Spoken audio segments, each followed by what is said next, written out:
ನಮಸ್ಕಾರ ಎಲ್ಲರಿಗೂ ರಮ್ಯಾ ಮನೆ ಅಡುಗೆ ಚಾನಲ್ಗೆ ಸ್ವಾಗತ। ಈ ವಿಡಿಯೋದಲ್ಲಿ ಸಬ್ಬಸಿಗೆ ಸೊಪ್ಪು ಅಥವಾ ಸೊಗಸಿ ಪಲ್ಯ ಅಂತ ಹೇಳಿ ಕರಿತೀವಲ್ಲ, ಅದರಿಂದ ಒಂದು ಬಜ್ಜಿನ ಹೇಗೆ ಮಾಡ್ಕೋದು ಅಂತ ಹೇಳಿ ನೋಡೋಣ। ಮೇಲ್ಗಡೆ ಕ್ರಿಸ್ಪಿ ಆಗಿ ಒಳಗಡೆ ಸಾಫ್ಟ್ ಆಗಿ ತುಂಬಾ ಚೆನ್ನಾಗಿರ್ತದೆ। ಅದನ್ನ ಮಾಡೋದು ಹೇಗೆ ಅಂತ ಹೇಳಿ ನೋಡೋಣ ಬನ್ನಿ। ಒಂದು ಮಿಕ್ಸಿಂಗ್ ಬೌಲ್ಗೆ ನಾನು ಒಂದು ಸ್ವಲ್ಪ ತೊಳೆದಿರುವಂತ ಸೊಗಸಿ ಪಲ್ಯನ ಈ ತರ ಕಟ್ ಮಾಡಿ ಸೇರಿಸ್ಕೊಂಡಿದ್ದೀನಿ। ಅದಕ್ಕೇನೆ ಒಂದು ಸ್ವಲ್ಪ ಕೊತ್ತಂಬರಿನ ಕಟ್ ಮಾಡಿ ಹಾಕೊಂಡು ಖಾರಕ್ಕೋಸ್ಕರ ಒಂದೆರಡು ಹಸಿ ಮೆಣಸಿನಕಾಯಿನ ಕಟ್ ಮಾಡಿ ಹಾಕೊಂಡಿದ್ದೀನಿ। ನೀವು ಬೇಕಾದರೆ ಒಣ ಖಾರನೂ ಹಾಕೋಬಹುದು, ಇಲ್ಲಾಂದರೆ ಹಸಿ ಮೆಣಸಿನಕಾಯಿ ಪೇಸ್ಟ್ ಹಾಕೋಬಹುದು।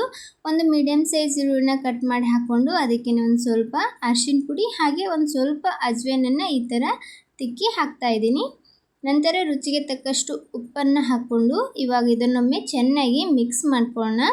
ಮಿಕ್ಸ್ ಮಾಡ್ಕೊಂಡ ನಂತರ ಒಂದು 3 ಚಮಚದಷ್ಟು ಅಕ್ಕಿ ಹಿಟ್ಟನ್ನು ಸೇರಿಸ್ತಾ ಇದ್ದೀನಿ। ಅಕ್ಕಿ ಹಿಟ್ಟು ಹಾಕೋದ್ರಿಂದ ಕ್ರಿಸ್ಪಿಯಾಗಿ ಬರುತ್ತೆ ಬಜ್ಜಿ।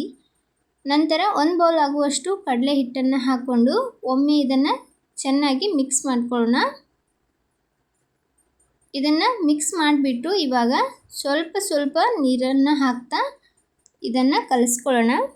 ಒಮ್ಮೆಲೆ ನೀರನ್ನು ಹಾಕಕ್ಕೆ ಹೋಗಬೇಡಿ, ಯಾಕಂದ್ರೆ ಪಲ್ಯ ಹಾಗೆ ಈರುಳ್ಳಿ ಇರುತ್ತೆ, ಅದನ್ನು ಸ್ವಲ್ಪ ತೇವಾಂಶ ಇರ್ತದೆ, ಅದಕ್ಕೋಸ್ಕರ ಜಾಸ್ತಿ ನೀರು ಹಾಕಕ್ಕೆ ಹೋಗಬೇಡಿ। ಸ್ವಲ್ಪ ಸ್ವಲ್ಪ ಹಾಕ್ಕೊಂಡು ಈ ಥರ ಕಲಿಸ್ಕೊಂಡು ಅದಕ್ಕೇನೆ ಒಂದು ಸ್ವಲ್ಪ ಸೋಡಾ ಹಾಕ್ಕೊಂಡು ಅದಕ್ಕೆ ಒಂದು ಸ್ವಲ್ಪ ನೀರು ಹಾಕ್ಕೊಂಡು ಮತ್ತೆ ಕಲಿಸ್ಕೊಳ್ಳೋಣ। ತುಂಬ ತೆಳುವಾಗಿ ಕಲಸಕ್ಕೆ ಹೋಗಬಾರ್ದು, ಹಾಗೆ ತುಂಬ ಗಟ್ಟಿಯಾಗಿನೂ ಕಲಿಸ್ಬಾರ್ದು, ಒಂದು ಮೀಡಿಯಮ್ ಸಾಫ್ಟಾಗಿ ಇದನ್ನು ಕಲಿಸ್ಕೋಬೇಕಾಗ್ತದೆ। ತುಂಬ ಚೆನ್ನಾಗಿರುವಂಥ ಬಜ್ಜಿ ಅಥವಾ ಬೋಂಡ ಅಥವಾ ಪಕೋಡ ಏನಾದರೂ ಅನ್ಬೋದು, ಅದನ್ನು ಮಾಡ್ಕೊಳ್ಬೋದು। ಇವಾಗ ನೋಡ್ಬೋದು ಈ ಕನ್ಸಿಸ್ಟೆನ್ಸಿ ಇದ್ರೆ ಸಾಕು, ಇದು ರೆಡಿಯಾಗಿದೆ। ಈ ಕಡೆ ಎಣ್ಣೆನೂ ಸಹ ಕಾಯ್ಲಿಕ್ಕೆ ಇಟ್ಕೊಂಡಿದೆ ಹಿಟ್ಟು ಕಲಸೋವರೆಗೂ।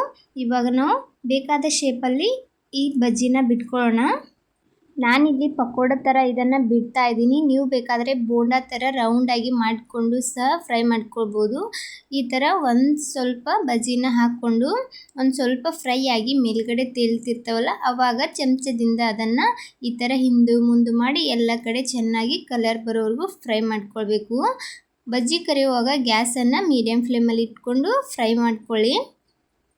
ನೋಡ್ಬೋದು ಇವಾಗ ಕಲರ್ ಬರ್ತಿದೆ, ಇಷ್ಟು ಕಲರ್ ಬಂದರೆ ಸಾಕು, ಪರ್ಫೆಕ್ಟಾಗಿ ಇದು ಬೇಯ್ದಿರುತ್ತೆ ಒಳಗಡೆ ಇದೆಲ್ಲ। ನೋಡ್ಬೋದು ಎಷ್ಟು ಚೆನ್ನಾಗಿ ಕಲರ್ ಬಂದಿದೆ ಅಂತ ಹೇಳಿ। ಗ್ಯಾಸನ್ನು ಹೈ ಫ್ಲೇಮಲ್ಲಿ ಇಟ್ಟು ಒಂದು ವೇಳೆ ನೀವು ಫ್ರೈ ಮಾಡ್ಕೊಂಡ್ರೆ ಮೇಲ್ಗಡೆ ಕಲರ್ ಬರುತ್ತೆ, ಒಳಗಡೆ ಚೆನ್ನಾಗಿ ಬೇಯ್ದಿರೋದಿಲ್ಲ, ಅದಕ್ಕೋಸ್ಕರ ಗ್ಯಾಸನ್ನ ಮೀಡಿಯಮ್ ಫ್ಲೇಮಲ್ಲಿ ಇಟ್ಕೊಂಡು ಈ ಥರ ಕಲರ್ ಬರೋವರೆಗೂ ಈ ಬಜ್ಜಿನ ಫ್ರೈ ಮಾಡ್ಕೊಳ್ಳಿ। ಫ್ರೈ ಆಗಿರುವಂಥ ಬಜ್ಜಿನ ತೆಗೆದ್ಬಿಟ್ಟು ಇವಾಗ ಉಳಿದಿರೋ ಹಿಟ್ಟಿನಿಂದನೂ ಸಹ ಬಜ್ಜಿನ ಹಾಕ್ಕೊಳ್ಳೋಣ।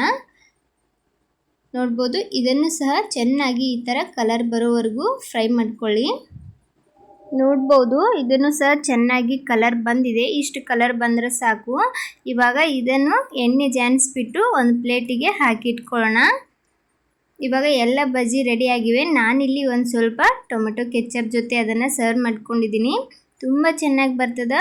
ಪಕ್ಕ ಒಂದ್ಸಲ ಟ್ರೈ ಮಾಡಿ, ಮೇಲ್ಗಡೆ ಕ್ರಿಸ್ಪಿಯಾಗಿ ಹಾಗೆ ಒಳಗಡೆ ಸಾಫ್ಟಾಗಿರ್ತದೆ, ತಿನ್ನೋದಕ್ಕೂ ಕೂಡ ತುಂಬ ಮಜವಾಗಿರ್ತದೆ। ಸಂಜೆ ಟೈಮ್ದಾಗ ಸ್ನ್ಯಾಕ್ಸಿಗೆ ಏನಾದರೂ ತಿನ್ಬೇಕು ಅನ್ನಿಸ್ದಾಗ ಈ ಥರ ಹೆಲ್ದಿಯಾಗಿ ನೀವು ಬಜ್ಜಿನ ಮಾಡ್ಕೊಂಡು ತಿನ್ಬೋದು। ಮನೆಯಲ್ಲಿ ಒಂದು ಸಲ ಟ್ರೈ ಮಾಡಿ ನೋಡಿ, ಮನೆಯವರೆಲ್ಲ ಇಷ್ಟಪಡ್ತಾರೆ। ಮಾಡಿಬಿಟ್ಟು ಹೇಗೆ ಬಂದಿತ್ತು ಅಂತ ಹೇಳಿ ಕಮೆಂಟ್ ಮಾಡೋದು ಮಾತ್ರ ಮರಿಬೇಡಿ। ನೋಡಿದ್ರಲ್ಲ ಯಾವ ಥರ ಈ ಬಜ್ಜಿನ ಮಾಡ್ಕೊಳ್ಬೋದು ಸಬ್ಬಸಿಗೆ ಸೊಪ್ಪಿನಿಂದ ಅಂತ ಹೇಳಿ। ನೋಡ್ಬೋದು ನಾನಿಲ್ಲಿ ಒಂದು ಬಜ್ಜಿನ ತೋರಿಸ್ತಾ ಇದ್ದೀನಿ, ಮೇಲ್ಗಡೆ ಎಷ್ಟು ಕ್ರಿಸ್ಪಿಯಾಗಿ ಒಳಗಡೆ ಹಾಗೆ ಸಾಫ್ಟಾಗಿ ತುಂಬ ಚೆನ್ನಾಗಿ ಬಂದಿವೆ।